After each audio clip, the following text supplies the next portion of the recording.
অনেকেই ভাবে এই মহিলার খাইয়ে দায়ে কোনো কাজ নাই, যাই কেনে যাই করে সেটাই আহ্লাদের মতো আবার ভিডিও করে আমাদেরকে দেখায়।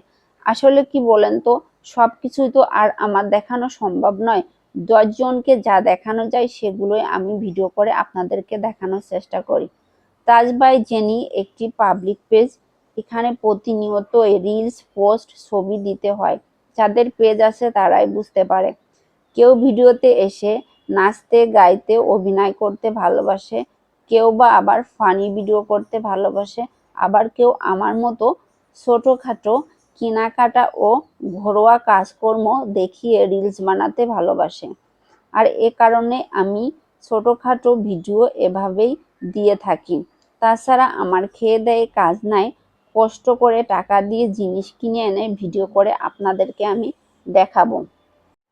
আসলে কিছু পাবলিক আছে, তারা নিজেরা কিছু কাজকর্ম করে না, অন্যকেও কাজকর্ম করতে উৎসাহ করে না।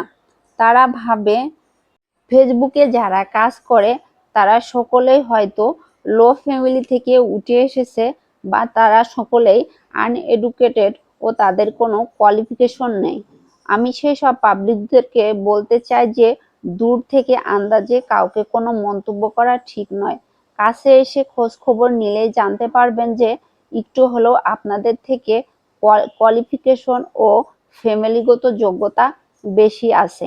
আসলে কি বলেন তো, আপনাদের তো খেয়ে দেয়ে কাজ নেই, একটাই কাজ মা বাবা ও হাজবেন্ডের পয়সা নষ্ট করা আর আমাদের মতো ভালো মহিলাদের সম্পর্কে বাজে মন্তব্য করা। যাই হোক, এই যে এই টিফিন বাটিগুলো আর কিছু জিনিস আমি মার্কেটে কিনতে গেছিলাম আমার বাচ্চাদের স্কুলের টিফিন দেওয়ার জন্য। এই যে এটা কিনছি আমার ছেলের জন্য। আমার ছেলের পিঙ্ক বাদে সব কালারই পছন্দ। আর পিঙ্কটা কিনছি আমার মেয়ের জন্য, কারণ আমার মেয়ের পিঙ্ক কালারের বাটি পছন্দ। আর বোটলস 2টা কিনছে আমার জন্য। যাই হোক, ভিডিওটা এই পর্যন্ত। সবাই ভালো থাকবেন।